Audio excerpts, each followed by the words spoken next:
Şimdi çiftçinin en çok ihtiyacı olan ürününde ve o standdayız. Agro Ege'deyiz, gübre. Gübre ile ilgili merhaba, nasılsınız? Merhaba, teşekkürler, hoş geldiniz. Bize gübre ile ilgili ve firmanızla ilgili biraz bilgi verebilir misiniz? Biz Agro Ege Tarım firmasındayız, gübre üretici firmasıyız. 6 yıldır bu sektörün içerisindeyiz.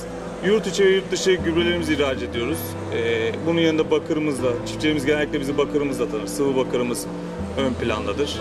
Kışın hasattan sonra atılır herhalde. Onun haricinde hümik asitimiz, işte bor çinkomuz ve çiftçinin ihtiyaç duyabileceği tüm hepsi, taban gübresi dahil hepsi bizde mevcuttur. Manisa fuarındayız. Kocaeli Gebze'de fabrika vardır. Konya'da büyük depomuz, Manisa'da ikinci depomuz, Antalya'da üçüncü depo mevcuttur. 3 farklı yerde depomuz mevcuttur. İnternette de ayetten satışlarımız ve bayilerle de çok aktif bir şekilde satışımız vardır. Çiftçi size her istediği an ulaşılabiliyor mu? Her istediği an derken şimdi şöyle oluyor, şöyle anlatayım. Genellikle ulaşabilir, sıkıntı yok. Lakin hafta içleri lütfen diyorum 7'ye kadar hani ulaşalım.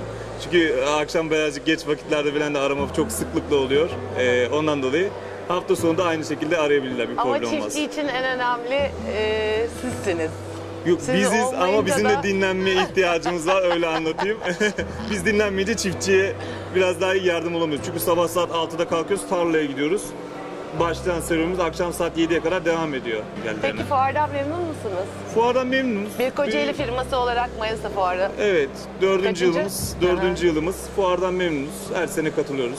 O zaman çiftçiye verdiğiniz emek için ben onların adına size teşekkür edeyim. Ben teşekkür ederim. Son olarak çiftçimizin mutluluğu bizim gururumuzdur, bizim sloganımızdır. Çok teşekkür ediyoruz size de. Biz teşekkür ederiz. Sağ olun, Hoşça kolay kalın. gelsin. Teşekkür ederim.